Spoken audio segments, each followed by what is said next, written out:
لا إله إلا الله وحده لا شريك له له الملك وله الحمد وهو على كل شيء قدير الحمد لله الذي عافاني في جسدي ورد علي روحي وأذن لي بذكره الحمد.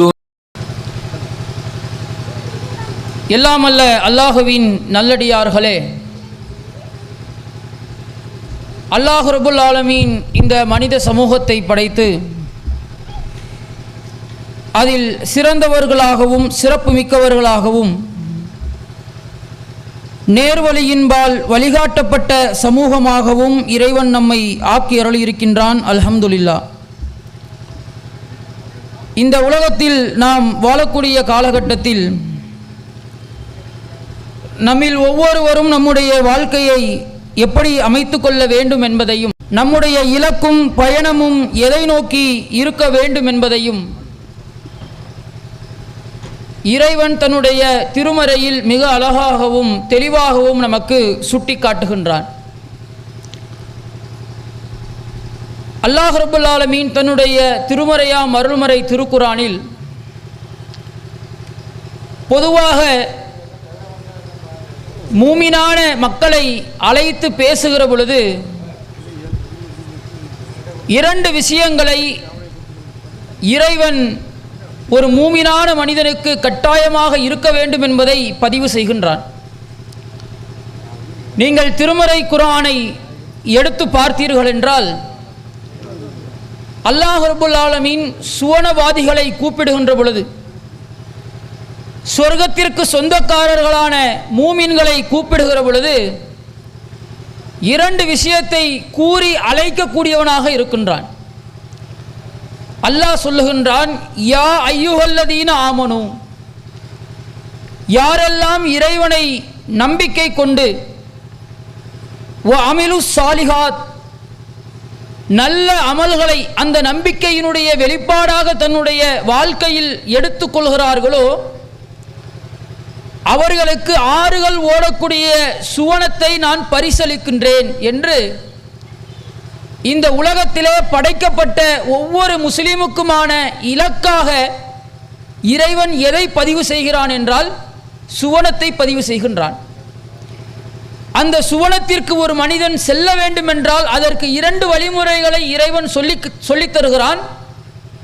அதில் ஒன்று என்னன்னா, இறைவனை பற்றிய உண்மையான நம்பிக்கையை ஒரு மனிதனுடைய மனதில் ஆழமாக பதிந்திருக்க வேண்டும். அந்த நம்பிக்கை எப்படி இருக்க வேண்டும் என்றால், அந்த நம்பிக்கையினுடைய வெளிப்பாடுகள் என்பது, அந்த நம்பிக்கையினுடைய செயல்பாடுகள் என்பது நல்ல அமலாக அந்த மனிதனிடத்தில் வெளிவர வேண்டும். அப்போ இந்த உலகத்தில் ஒரு மனிதன் ஈமானும் கொள்ள வேண்டும், அந்த ஈமானுடைய வெளிப்பாடாக அந்த மனிதன் நல்ல அமல்களையும் செய்ய வேண்டும். இந்த ரெண்டு விஷயத்தையும் யார் சரிவர செய்கிறார்களோ, யார் இறைவன் சொன்ன அடிப்படையில், இறை தூதர் காட்டி தந்ததின் அடிப்படையில் இந்த அமல்களை அமைத்துக் கொள்கிறார்களோ இவர்களே அந்த ஆறுகள் ஓடக்கூடிய சுவனத்தினுடைய சொர்க்கவாசிகள் என்பதை அல்லாஹ் ரப்புல் ஆலமீன் பதிவு செய்கின்றான். கூடுதலாக நபிமார்கள் அனுப்பப்பட்டதற்கான நோக்கம், நபிமார்கள் செய்த பிரச்சாரங்கள், இதை அல்லாஹ் ரப்புல் ஆலமீன் தன்னுடைய திருமறை குர்ஆனில் பல இடங்களில் நமக்கு போதிக்கின்றான். அல்லாஹ் தன்னுடைய திருமறையில் பதிவு செய்கின்றான், அகான லின்னாசி அஜபன் அவுஹைனா இலா ரஜுலின் மின்ஹும், மக்களே உங்களிலிருந்தே ஒரு தூதரை நான் தேர்வு செய்து அந்த தூதருக்கு நாம் வகையை அறிவிப்பது உங்களுக்கு ஆச்சரியமாக இருக்குதா? அல்லாஹ் எப்படி கேட்குறான் பாருங்க. ஒரு தூதர்னா நீங்க என்ன நினைக்கிறீங்க? வானத்தில் இருந்து ரக்கைகளோடு தேவதைகளை போன்று மலக்குமார்கள் இறங்குவதுதான் தூது செய்தி என்று நீங்கள் நினைத்து கொண்டிருக்கிறீர்கள். ஆனால் அல்லாஹ் உங்களுக்கு அப்படியெல்லாம் வகையை இறக்க மாட்டான். அப்படியெல்லாம் மார்க்கத்தை இறைவன் உங்களுக்கு என்ன செய்ய மாட்டான்? போதிக்க மாட்டான். உங்களிலிருந்தே சக மனிதர் தான் உங்களுக்கு மார்க்கத்தை எடுத்து சொல்வார், நபியாக தேர்ந்தெடுக்கப்படுவார். அந்த நபிக்கு வஹீயும் அறிவிக்கப்படும். அல்லாஹ் ரப்பல் ஆலமீன் சொல்கின்றான். அந்த நபிக்கு என்ன வஹி அறிவிக்கப்பட்டது?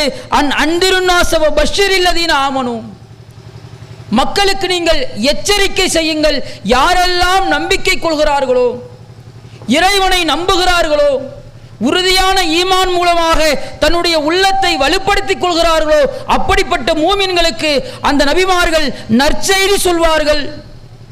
அல்லாஹ் ரப்பல் ஆலமீன் சொல்லக்கூடிய பதிவு. அல்லாஹ் ரப்பல் ஆலமீன் இப்படி இந்த செய்தியை நமக்கு மிக அழகாக நமக்கு எடுத்து சொல்கின்றான். ஒவ்வொரு காலகட்டத்திலேயும் நபிமார்கள் அனுப்பப்பட்டதற்கான நோக்கம் இறைவனுடைய தூது செய்தியை எடுத்து சொல்வது, நம்பிக்கை கொண்ட மக்களுக்கு நற்செய்தி சொல்வது, அந்த மக்களுக்கான வழிகாட்டுதல்களை சட்டதிட்டங்களை அந்த மக்களுக்கு மத்தியில் போதிப்பதற்காகத்தான் நபிமார்கள் அனுப்பப்பட்டதாக இறைவன் சொல்கின்றான். அப்ப ஏன் இவ்வளவு நபிமார்களை இறைவன் அனுப்புகிறான்? இப்ராஹிம் அலைஹிஸ்ஸலாம் அவர்களை இறைவன் அனுப்புனா, அடுத்து இஸ்மாயில் அலைஹிஸ்ஸலாம் வந்தாங்க, இசாக் அலைஹிஸ்ஸலாம் வந்தாங்க, யாக்கூப் அலைஹிஸ்ஸலாம் வந்தாங்க. கிட்டத்தட்ட இந்த வரலாறுகளையே நீங்கள் எடுத்து பார்த்தீர்கள் என்றால் நபி யூசுப் அலைஹிஸ்ஸலாம் அவர்கள் வரைக்கும் தொடர்ச்சியாக அவர்கள் பிள்ளை அவர்கள் பிள்ளை அவர்கள் பிள்ளை என்று தொடர்ச்சியாக நபிமார்கள் அனுப்பப்பட்டு கொண்டே இருந்தார்கள் ஒவ்வொரு சமுதாயத்திற்கும். என்ன காரணம் அப்படின்னு பார்த்தா, எல்லா மக்களும் அங்க இருக்கக்கூடிய நிறைய மக்கள் என்ன செஞ்சாங்க? இணை வைப்பிலே மூழ்கி கிடந்தார்கள். அல்லாஹ் அல்லாதவர்களை தங்களுடைய கடவுளாக அவர்கள் ஏற்றுக்கொண்டிருந்தார்கள்.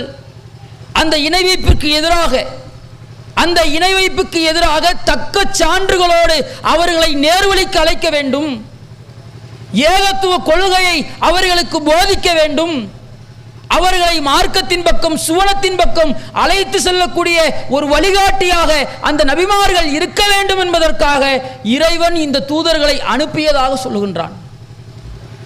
ஒவ்வொரு காலகட்டத்திலேயும் தூதர்கள் வந்த காலகட்டத்திலேயும், இப்பொழுது ரசூலுல்லாஹ்வுக்கு பிறகு எந்த இறை தூதரும் இல்லை, இந்த காலகட்டத்திலேயும் திருமறை குர்ஆனை வைத்து மக்களுக்கு மத்தியில் போதிக்கப்படுகிற விஷயங்கள் என்ன? அல்லாஹ்வுடைய சட்டதிட்டங்களை போதிப்பதை விட, இஸ்லாமிய மார்க்கம் இப்படிதான் என்பதை போதிப்பதை விட, சமூகத்தில் கிடைக்கக்கூடிய இணை வைப்புகளை, அல்லாஹ்விற்கும் அல்லாஹ்வுடைய தூதருக்கும் மாறு செய்யக்கூடிய காரியங்களை அதை எதிர்த்து பேசுறது தான் தொடர் வேலையாக இருக்கிறது. ஒவ்வொரு காலகட்டத்திலேயும் ஏகத்துவத்தை தன்னுடைய வாழ்க்கை நெறியாக அறமாக வாழ்க்கையினுடைய ஒரு சான்றாக எடுத்து செயல்படக்கூடிய சான்றோர்கள் எதை எதிர்த்து பிரச்சாரம் செய்கிறார்கள் என்றால், இந்த இணை வைப்பை எதிர்த்து பிரச்சாரம் செய்து கொண்டே இருக்கின்றார்கள். அப்ப இந்த பிரச்சாரங்களை அதிகமாக எல்லாத்துக்கும் இந்த பிரச்சாரத்திற்கு ஒரு முன்னோடியாக, இந்த பிரச்சாரத்தினுடைய அடித்தளமாக அடிப்படையாக ஒரு நபியை அல்லாஹ் பேசுகிறான். அவர்கள் தான் இப்ராஹிம் அலைஹிஸ்ஸலாம். அவங்க அல்லாஹ் தன்னுடைய திருமறையில் இஸ்லாமியர்களை பற்றி சொல்லுகின்றான். சூரத்துல் ஹஜ்ல கடைசி வசனத்தில் இறைவன் பேசுகின்றான், ஜாஹிது ஃபில்லாஹி ஹக்க ஜிஹாதிஹி வஹுவ இஜ்தபாக். உயிர் தியாகம் செய்வதற்கென்று ஒரு சமூகம் படைக்கப்பட்டிருக்கிறார்கள் என்றால் அது இந்த இஸ்லாமிய சமூகம். நபிகளாருடைய காலத்திலேயும் சரி, இது நாள் வரைக்கும் ஏதாச்சும் ஒரு இடத்துல ஏதாச்சும் ஒரு நாட்டில் சம்பந்தமே இல்லாம இஸ்லாமியர்கள் கொல்லப்பட்டு கொண்டே இருப்பார்கள். அல்லாஹ் சொல்லுகின்றான். எந்த அளவிற்கு அல்லாஹ் தெளிவா பேசுறான் பாருங்க. இஸ்லாமியர்கள் கொல்லப்படுவதற்கு எந்த விதமான காரணமும் இருக்காது, எந்த விதமான சரியான நோக்கமும் இருக்காது. ஆனால் கேள்வி கேட்க முடியாமல் கேட்பாரட்டு என்ன காரணத்திற்காக இஸ்லாமியர்களை எதிரியாக அவர்கள் நினைக்கிறார்கள் என்பது அவர்களுக்கே தெரியாது. வமா ஜஅல அலைக்கும் ஃபித்தீன், ஏனென்றால் மின் ஹர்ஜின் மில்லத்த அபீக்கும் இப்ராஹிம், உங்கள் கையிலே வழங்கப்பட்டிருக்கிறதே இந்த வேதம். இந்த வேதம் அப்படி. ஏன் இந்த வேதத்தை இறைவன் இப்படி குறிப்பிட்டு சொல்லுகின்றான் என்றால், மின் ஹர்ஜின் மில்லத்த அபீக்கும் இப்ராஹிம், இப்ராஹிம் அலைஹிஸ்ஸலாம் அவர்களுக்கு என்ன மார்க்கம் கொடுக்கப்பட்டதோ, என்ன மார்க்க சட்டதிட்டங்கள் கொடுக்கப்பட்டதோ, என்ன கட்டளைகள் கொடுக்கப்பட்டதோ, அதை எந்த குறையும் இல்லாமல் கோணலும் இல்லாமல் உங்களுடைய கையிலே அந்த மார்க்கத்தை நாம் கொடுத்திருக்கின்றோம். பாருங்க, அல்லாஹ்வுடைய மார்க்கத்தை எந்தெந்த சமுதாயத்திற்கெல்லாம் இறைவன் வேதத்தை இறக்கினான் பதிவு செய்திருக்கின்றான்.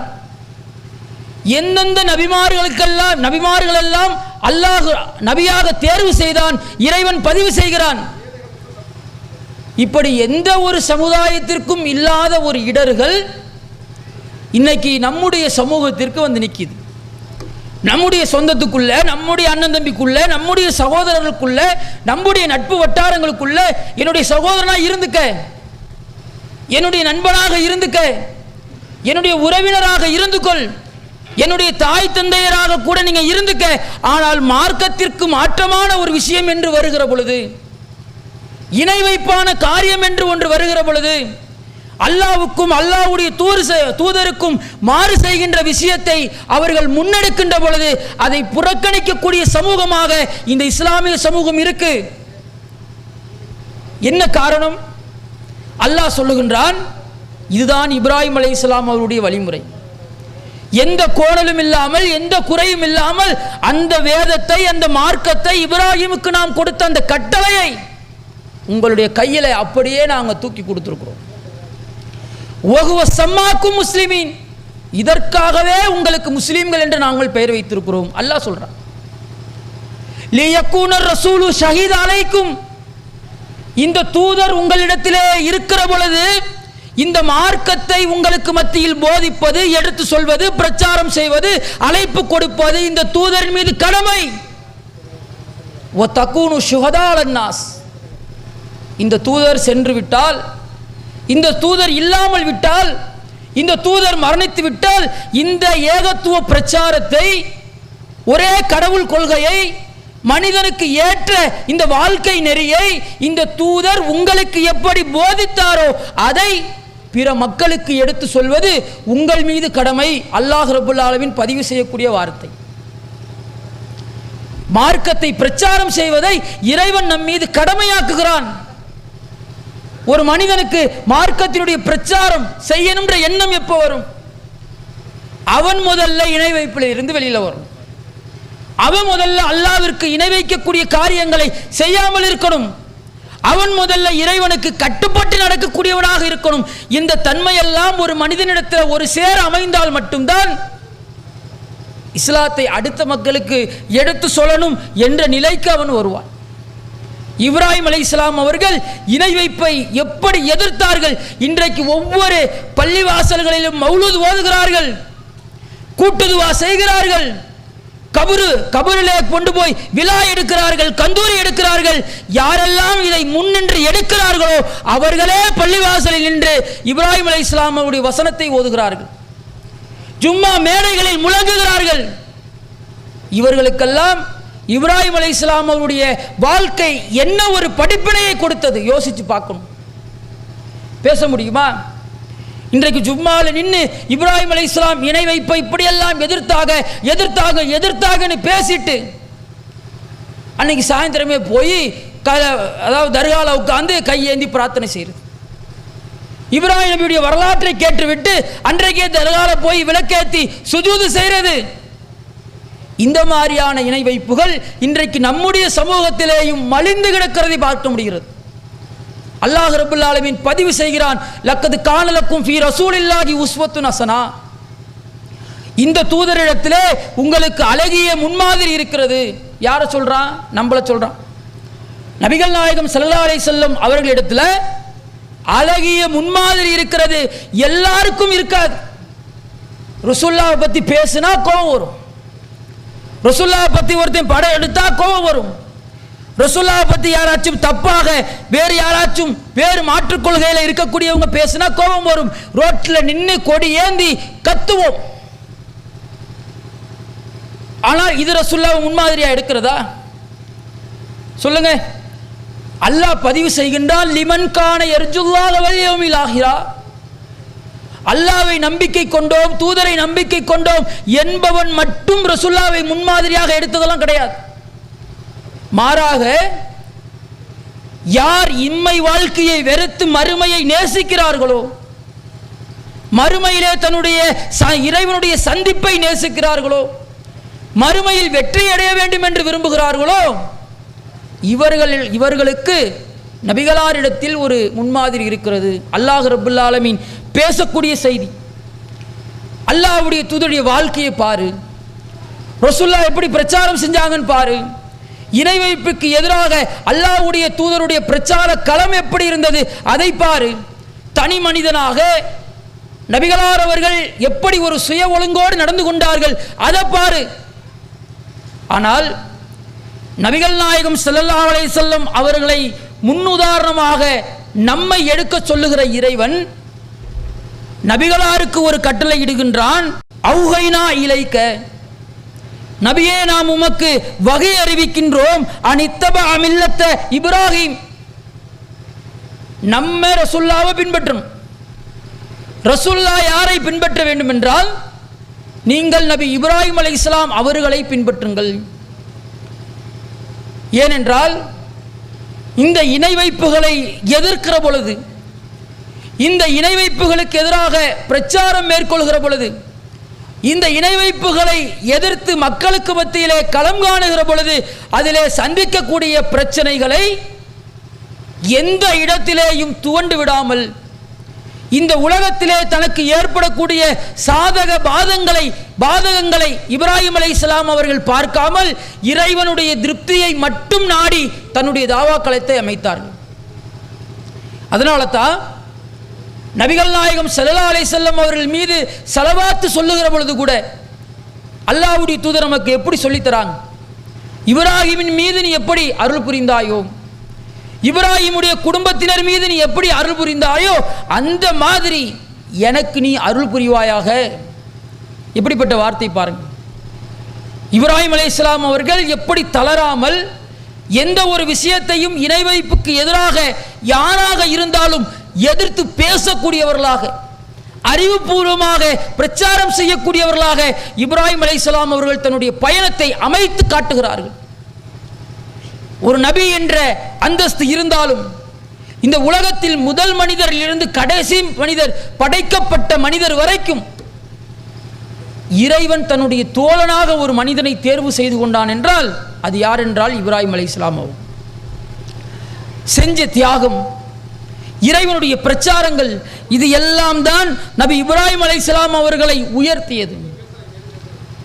எவ்வளவு கடுமையான சூழலிலேயும் தன்னுடைய கொள்கையை, தன்னுடைய கருத்தை, இறைவன் தனக்கு அறிவித்த வகை செய்தியை எந்த மாற்றமும் இல்லாமல் மக்களுக்கு மத்தியிலே போதித்துக் கொண்டே இருந்தார்கள் இப்ராஹிம் அலைஹிஸ்ஸலாம் அவர்கள். நம்ம பார்க்கலாம், ஒரு ஊர்ல ஒருத்தவன் எல்லா விதமான தவறுகளையும் செய்யறான்னு வச்சுப்போம். பொறுக்கின்றான், பேர் வாங்குறான், குடிக்கிறான், மது அருந்துறான், இன்னும் என்னென்ன தவறுகள் எல்லாம் இருக்கோ அந்த தவறுகள் எல்லாமே அந்த மனிதனுடைய வாழ்க்கையில ஒரு அங்கமாக இருக்குது. இப்படிப்பட்ட ஒரு மனிதன் ஒரு கேஸ்ல அரெஸ்ட் ஆகி உள்ள போடான்னு வச்சுங்க, ஊரே சந்தோஷமா இருக்கும்ல, ஊரே சந்தோஷமா இருக்கும். ஆனால் பெத்த தாய் தந்தையுடைய மனநிலை எப்படி இருக்கும்? அவன் பொறுக்கிதான், குடிகாரன் தான், கொலை செஞ்சவன் தான், திருடன் தான், மோசடி செய்யறவன் தான், ஏமாத்துறவன் தான், எல்லா விதமான கெட்ட பழக்கமும் அவனுக்கு இருக்குதான். ஊரே அவன் கைதானதற்கு சந்தோஷப்பட்டாலும் பெற்ற தாய் தந்தையுடைய உள்ளம் எப்படி தெரியுமா இருக்கும்? எப்படியாச்சும் வெளில கொண்டு வந்தா திருந்திடுவான், அதுக்கு ஏதாச்சும் பண்ணுவோம், எவ்வளவு வேணாலும் செலவு போடுவோம், இந்த வீட்டை வித்தாவதாச்சும் அந்த நம்முடைய பிள்ளையை என்ன செய்வோம், வெளியில கொண்டு வருவோம் அப்படின்ற ஒரு எண்ணம் இருக்கும். ஆனா இப்ராஹிம் அலைஹிஸ்ஸலாம் உங்களுக்கு அப்படியா? யாருடைய வாழ்க்கையிலும் நடக்காது, இப்ராஹிம் அலைஹிஸ்ஸலாமுடைய வாழ்க்கையில் நடந்துச்சு. ஏதாச்சும் தப்பு செஞ்சாங்களா? கெட்டவர்கள் என்று மக்களுக்கு மத்தியில பெயர் எடுத்தாங்களா? அல்லது ஏதாச்சும் ஒரு அவப்பெயர் இப்ராஹிம் அலைஹிஸ்ஸலாம் அவர்கள் மேல மக்களுக்கு மத்தியில இருந்துச்சா? ஒண்ணுமே கிடையாது. நல்ல மனிதர், தன்னுடைய இளமை காலத்தை கூட இறைவலையில் பயன்படுத்திய ஒரு மனிதர் இப்ராஹிம் அலைஹிஸ்ஸலாம் அவங்க. அப்படிப்பட்ட மனிதர் போய் தன்னுடைய தந்தையிடத்திலே சொல்கிறார், என்னுடைய தந்தையே, உங்களுக்கெல்லாம் கொடுக்கப்படாத ஒரு அறிவு எனக்கு கொடுக்கப்பட்டிருக்கிறது, உங்களுக்கெல்லாம் வராத ஒரு வகை செய்தி எனக்கு வந்திருக்கிறது, இறைவனை பற்றிய வகை செய்தி வந்திருக்கிறது. அந்த வகை செய்தியை நீங்கள் பின்பற்றுங்கள். ஊர் மக்கள்கிட்ட சொல்லிட்டேன், அரசர்கிட்டையும் சொல்லிட்டேன், அறிவுபூர்வமாக பிரச்சாரத்தையும் இந்த இணை வைப்புக்கு எதிராக நான் செய்துவிட்டேன். கடைசியில் உங்கள்கிட்ட வந்து நிற்கிறேன், நீங்களாச்சும் என்னுடைய பிரச்சாரத்தை ஏற்றுக்கொள்ளுங்கள், இறைவனை நம்புங்கள், அல்லாவிற்கு கட்டுப்படுங்கள், இந்த சிலைகளை உடைத்தெறியுங்கள் அவர்கள் சொல்கிறார்கள். இதுக்கும் மேலாக ஒரு வாசகத்தை பயன்படுத்துகிறார்கள், உங்களுக்கு எந்த நன்மையையும் அது கொடுக்காது, அதை தூக்கி எறிவதால் உங்களுக்கு எந்த ஒரு தீமையும் நடக்காது. அப்படிப்பட்ட இந்த கடவுள்களை நீங்கள் ஏன் வணங்குகிறீர்கள்? எந்த நன்மையும் செய்யாத, எந்த தீமையும் செய்யாத, எந்த ஒரு பயனையும் எந்த ஒரு தீமையையும் உங்களுக்கு அளிக்காத இந்த கற்சிலைகளை எதற்காக வணங்குகிறீர்கள் கேட்கிறார். அப்ப அந்த இப்ராஹிம் அலைஹிஸ்ஸலாம் அவருடைய தந்தை சொல்கிறார்கள், நீ என்னுடைய கடவுள்களை ஏசுவதை விட்டு விலகிக் கொள்ளவில்லை என்றால் உன்னை நான் கல்லால் அடித்துக் கொள்வேன்றான். ஊர் மக்கள்கிட்ட பிரச்சாரம் செஞ்சாங்க, ஊர் மக்கள்கிட்ட எடுத்து சொன்னாங்க, ஊர் மக்கள் தான் ஏற்றுக்கொள்ளவில்லை. ஆனால் தன்னுடைய சொந்த தந்தையிடத்திலே போய் இந்த ஏகத்துவ பிரச்சாரத்தை செய்கிற பொழுது அவர்கள் ஊர் மக்கள் எல்லாம் தாண்டி ஒரு வார்த்தையை பதிவு செய்கிறாங்க, ஊர் மக்கள் உன்னை கொல்றானோ இல்லையோ, இதே மாதிரி நீ பேசிக்கிட்டு இருந்தா உன்னை நான் கொன்று விடுவேன்றான். இப்போ ஊர் ஃபுல்லாக பிரச்சாரம் செஞ்சு ஏகத்துவத்தை எடுத்து சொல்லி எந்த விதமான ஒரு பயனும் இல்லை, குறைஞ்சபட்சம் நம்முடைய தந்தையிடத்திலாவது போய் சொல்லுவோம் என்று சொல்லுகிற பொழுது அவரும் அங்கே புறக்கணிக்கக்கூடியவராக இருக்கின்றார். இன்றைக்கு நீங்கள் யோசிங்க, இறைவனுடைய மார்க்கம், இறைவனுடைய சட்டத்திட்டம், இறைவனுடைய வழிகாட்டுதல் உங்களுடைய கைகளிலே இருக்கிறது. நாம் ஊருக்காக பயந்தோம் என்றால், உறவுக்காக பயந்தோம் என்றால், யாருடைய முகத்திற்காவது நாம் பயந்தோம் என்றால் நாளைக்கு மறுமையிலே இறைவன் நம்மை கடுமையாக பிடிப்பான். போய் பிரச்சாரம் செய்கிறார்கள், ஏகத்துவத்தை எடுத்து வைக்கிறார்கள், அறிவுபூர்வமான பிரச்சாரத்தை அந்த சமூக மக்களுக்கு மத்தியிலே போதிக்கிறார்கள். அவர்களுக்கு எந்த முறையில் புரியுமோ அந்த முறையில் அவர்கள் எடுத்து சொல்கிறார்கள். அவர்கள் கேட்கல, அவர்கள் புரிஞ்சுக்கல, இப்ராஹிம் அலைஹிஸ்ஸலாம் அவர்கள் ஏற்றுக்கொள்ளவில்லை. தளர்ந்து போயிட்டாங்களா? அவங்களோட ஒத்து போயிட்டாங்க. இப்ராஹிம் அலைஹிஸ்ஸலாம் அவங்க அவர்களோடு ஒத்து போய் விட்டார்களா? என்ன சொன்னாங்க? அல்லாஹ் அதை தன்னுடைய திருமறையில் பதிவு செய்கின்றான். லக்கத் கானத் லக்கும் உஸ்வத்துன் ஹஸனத்துன் ஃபில் இப்ராஹீம வல்லதீன மாஹு. இப்ராஹிம் விஷயத்திலேயும் இப்ராஹிம் அலைஹிஸ்ஸலாம் அவர்களை யாரெல்லாம் பின்பற்றினார்களோ அவர்கள் விஷயத்திலேயும் உங்களுக்கு அழகிய வழிகாட்டுதல் இருக்கிறது, அழகிய முன்னுதாரணம் இருக்கிறது, அழகிய வாழ்வியல் உங்களுக்கு இருக்கிறது. அவர் தன்னுடைய சமூகத்திற்கு சொன்னார், இன்னா புராவும் மின்கும் மிம்மா தாபுதூன மின் தூனில்லாஹ். அல்லாஹ் அல்லாமல் நீங்கள் யாரையெல்லாம் வணங்குவீர்களோ, யாருக்கெல்லாம் இறைவனுடைய ஆற்றலை நீங்கள் கொடுப்பீர்களோ இவர்கள் எல்லாவற்றையும் விட்டும் நான் விலகிக் கொள்கிறேன். அவர்கள் பதிவு செய்கிறார்கள், கஃபர்னா பிக்கும், நான் உங்களை மறுக்கிறேன்றாங்க, நான் உங்களை மறுக்கிறேன். வபதா பைனனா வபைனக்கும் அதாவத்துன் பகலாவுன், உங்களுக்கும் எங்களுக்கு மத்தியில் எப்போதும் ஒரு பிரிவு இருந்து கொண்டே இருக்கிறது.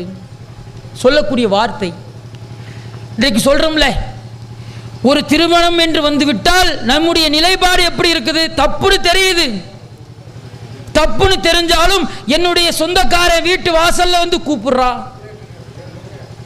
என்னுடைய உறவினர்கள் வீட்டு வாசல்ல நீதான் முன்னாடி நின்று நடத்தி தரணும் என்று கேட்கிறார்கள். மார்க்கத்துக்கு மாற்றமாக அங்க இசை கருவிகள் முழங்கப்படுகிறது, ஆடம்பர விருந்துகள் கொடுக்கப்படுகிறது. மார்க்கத்திற்கு மாற்றமாக மௌலூதுகள் அந்த மாப்பிள்ளை பெண்ணுக்காக பரக்கத்திற்காக ஓதப்படுகிறது.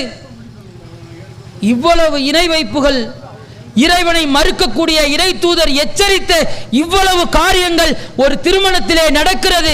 அந்த திருமணத்திலே இன்றைக்கு நம்முடைய சமூகம் பங்கு கொள்கிறார்கள். இதுதான் இப்ராஹிம் அலைஹிஸ்ஸலாம் உடைய வழிமுறையா? யார் கூப்பிட்டாலும், யார் ரொம்ப உருகி உங்களிடத்திலே பேசினாலும் இறைவனுக்கு மாற்றமான இறை தூதர் சொன்ன காரியத்திற்கு மாற்றமாக அவர்கள் செய்கிற பொழுது அதை தவிர்ந்திருப்பது ஒரு முஸ்லிமுடைய கடமையா இல்லையா? அந்த கடமையைத்தானே இப்ராஹிம் அலைஹிஸ்ஸலாம் அவர்கள் நமக்கு சொல்லித் தருகிறார்கள், பாடம் எடுக்கிறார்கள். யோசித்து பாருங்கள். இன்றைக்கு இறை வைப்பான விஷயங்கள்ல நீங்க எந்த வகையில் உதவினாலும் அது நீங்க கலந்து கொள்றது மற்ற எந்த விதமான உதவியாக இருந்தாலும் அதற்கு நாளைக்கு நீங்களும் பொறுப்புதாரியாக இறைவனுக்கு முன்னாக வந்து நிற்பீர்கள். இப்ராஹிம் அலைஹிஸ்ஸலாம் அவர்கள் சொல்லுகின்றார்கள் ஒரு பிரார்த்தனையை, இந்த துவா இந்த விஷயத்தை சொல்லி முடிச்சிட்டு இப்ராஹிம் அலைஹிஸ்ஸலாம் அவங்க சொல்றாங்க, ரப்பனா லா தஜ்அல்னா ஃபித்னத்தல்லதீன கஃபரு, இறைவா உன்னை மறுக்கும் கூட்டத்திற்கு எதிராக என்னை நீ சோதனையாக ஆக்கிவிடாதே. தௌஹீத்வாதிகளுக்கு, ஏகத்துவவாதிகளுக்கு அந்த இறை தூதர் சொல்லித்தரக்கூடிய உபதேசத்தை பாருங்க.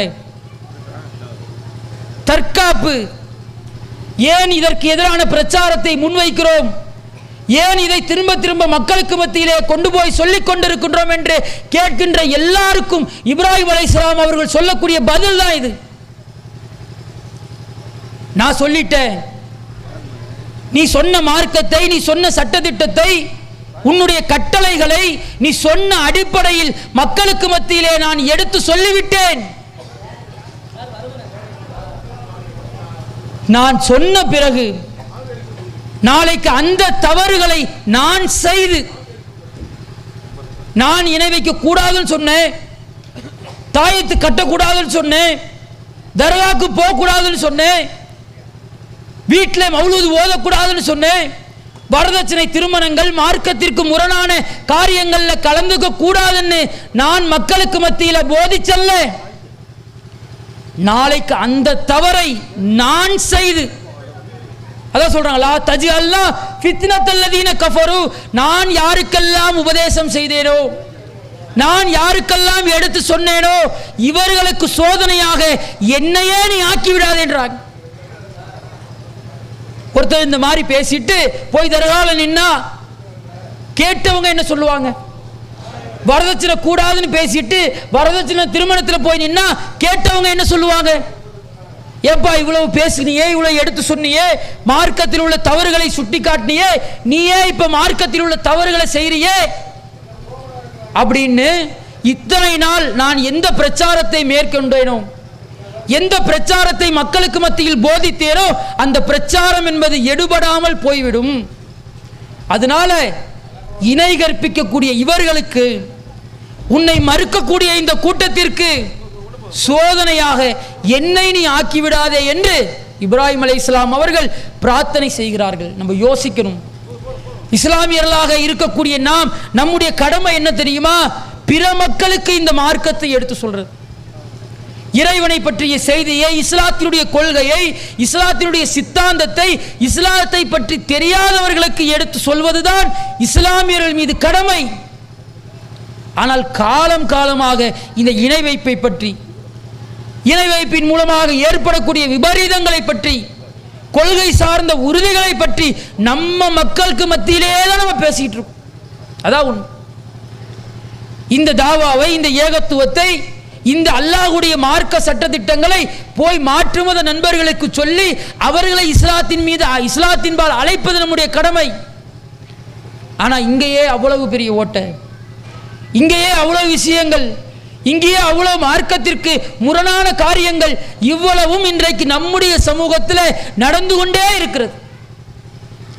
நம்முடைய மக்களுக்கே திரும்ப திரும்ப திரும்ப திரும்ப சொல்லிக்கிட்டே இருக்கும். இந்த பாருங்க, நம்முடைய ஜமாத்தின் சார்பாக இப்போ ஒரு அஜெண்டா எடுத்தோம். அழகிய முன்மாதிரி இப்ராஹிம் அலைஹிஸ்ஸலாம் அவர்கள் யாருக்கும் தெரியாதா? அழகிய இப்ராஹிம் அலைஹிஸ்ஸலாம் அவங்க தான் அழகிய முன்மாதிரி யாருக்கும் தெரியாதா? ஏன் அந்த அஜெண்டாவை ஜமாத் எடுக்குதுன்னா, நம்ம மக்களுக்கு மத்தியிலேயே இவ்வளவு பிரச்சனைகள், இவ்வளவு ஷிர்க், இணை வைப்பு, பிதஅத் எல்லாத்திலேயும் மூழ்கி கிடக்கக்கூடிய ஒரு சமூகமாக இன்றைக்கு நாம் இருந்து கொண்டிருக்கின்றோம். அதற்குத்தான் அல்லாஹ்வுடைய தூதர் ரொம்ப அழகாக தெளிவாக சொன்னாங்க. ஹஜ்ஜத்துல் விதால சொன்னாங்க, இன்றைய தினத்தோடு உங்களிடத்திலே இருக்கக்கூடிய இணை வைப்புகளை பிதாத்துகளை என்னுடைய கால்களுக்கு கீழே போட்டு நான் புதைத்து விட்டேன். ஒட்டுமொத்தமாக இணை வைப்பை நான் அழிச்சிட்டேன்னாங்கிற சொல்ல ஒன்னுன்னா இன்னைக்கு நம்ம மக்கள் அதை தோண்டி எடுக்கிறோம். முன்னாடி எல்லாம் தர்கால ஏதோ ஒரு ஊர்வலம் போனுச்சா அதையே எதிர்த்து பிரச்சாரம் செஞ்சோம். இப்ப ஊர்வலம் கிடையாது, அதுல பல்வேறு விதமான மின் விளக்குகளால் அலங்கரிக்கப்படுது. அதுல இப்பெல்லாம் தமிழ்நாடு இசை கிடையாது, எல்லாம் இப்ப கேரளா இசை. அடுத்து இப்ப அதுக்கு முன்னாடி ஒரு 4 பேர் என்னது அப்படியே டான்ஸ் ஆடிக்கிட்டு அப்படியே வராங்க. சமீபத்தில் கேரளால ஒரு தர்கா கந்தூரி விழாவுடைய வீடியோ வந்துச்சு. என்ன செய்யறாங்க? கேரளாவுடைய அந்த இசை கருவிகள் முழங்க கந்தூரி விழா ஊர்வலம் வருது. முன்னாடி போதையிலே இளைஞர்கள் நடனமாடி கொண்டு வருகிறார்கள். இது இஸ்லாமிய வணக்க வழிபாடு என்று அறியப்படுகிறது. யோசிச்சு பாருங்க, இஸ்லாம் இதுதான் வணக்க வழிபாடா சொன்னிச்சா? இதைத்தான் இஸ்லாம் நமக்கு வணக்கமாக காட்டி தந்ததா? இந்த மாதிரியான இசை கருவிகளின் மூலம், இசைகளின் மூலம், அதற்கு முன்பாக நடனமாடுவதன் மூலம் இறைவனிடத்திலே மறுமையிலே நீங்கள் இதற்கான கூலியை பெற்று விடுவீர்களா? அதற்கு ஆதரவு தருவதன் மூலம் இதற்கான கூலியை நீங்கள் பெற்று விடுவீர்களா? யோசித்து பாருங்கள். இறைவன் எதையெல்லாம் தடை செய்தானோ, இறை தூதர் எதையெல்லாம் எச்சரிக்கையாக நமக்கு சொன்னார்களோ அதையெல்லாம் இன்றைக்கு ஒன்றன் பின் ஒன்றாக எடுத்து செய்யக்கூடிய சமூகமாக இன்னைக்கு நம்மில் பல நபர்கள் வலம் வந்து கொண்டிருக்கின்றார்கள். கேட்டா என்ன? மார்க்கம் இஸ்லாம் எங்களுக்கு இதைத்தான் சொல்லி தந்துச்சு. முந்தைய இமாம்கள் எங்களுக்கு இதைத்தான் சொல்லி தந்தார்கள். முன்னால் வாழ்ந்த அறிஞர்கள் எங்களுக்கு இதைத்தான் சொல்லி தந்தார்கள். எங்களுடைய ஊரினுடைய கட்டுப்பாடு இதை வைத்துத்தான் அமைய பெற்றிருக்கிறது. இப்படியெல்லாம் இன்றைக்கு பேசுகிறோம். ஏகத்துவத்தை எடுத்து சொல்லுகின்ற பொழுது கோபம் வருது. எவ்வளவு சொன்னாலும் சரி, உங்களுக்கு ஜனாசாவுக்கு இடம் தர மாட்டேன்னு சொல்றாங்களா? பரவாயில்ல. உங்களுக்கு திருமணம் செஞ்சு வைக்க மாட்டேன்னு சொல்றாங்களா? பரவாயில்ல. எது சொன்னாலும் சரி, அல்லாஹ் ரொம்ப தெளிவா நமக்கு சொல்றா, குல் நபியே நீங்கள் சொல்லுங்கள், அத்தீயுல்லாஹ் வ அத்தீயுர் ரசூல், அல்லாஹ்வுக்கும் தூதருக்கும் கட்டுப்படுங்கள். இன் தவல்லவ் நீங்கள் புறக்கணித்தால் ஃபஇன்னல்லாஹ லா யுஹிப்புல் காஃபிரீன், இறை மறுப்பாளர்களை இறைவன் விரும்ப மாட்டான். அல்லாஹ் பதிவு செய்கிறான். இந்த உலக வாழ்க்கையிலே ஒரு மனிதன் நம்மளை எப்படி மிரட்டினாலும் நமக்கு பிரச்சனை கிடையாது. நம்ம அல்லாஹ்வுக்கும் அல்லாஹ்வுடைய தூதருக்கும் கட்டுப்பட்டு நம்முடைய வாழ்க்கையை அமைத்துக் கொள்வதுதான் இறைவரும் இறை தூதரும் நமக்கு காட்டி தந்த வழிமுறை. அந்த வழிமுறையை நபி இப்ராஹிம் அலைஹிஸ்ஸலாம் அவர்களை வைத்து அல்லாஹ் ரப்பல் ஆலமீன் ஒட்டுமொத்த முஸ்லிம்களுக்கும் பாடம் எடுக்கின்றான். எனவே இந்த இணை வைப்பை வெறுத்து ஒதுக்குவோம். அதில் ஈடுபடக்கூடிய மக்களுக்கு மத்தியிலே பிரச்சாரத்தை அதிகப்படுத்துவோம். அவர்களையும் நேர்வழியின்பால் அழைப்போம். அத்தகைய நன்மக்களாக அல்லாஹ் உங்களை ஆக்கி அருள் புரிய வேண்டும் என்று சொல்லி நிறைவு செய்கிறேன். வாஹிரு தவானா அல்ஹம்துலில்லாஹி ரப்பில் ஆலமீன். அஸ்ஸலாமு அலைக்கும் வரஹ்மத்துல்லாஹி வபரகாத்துஹு.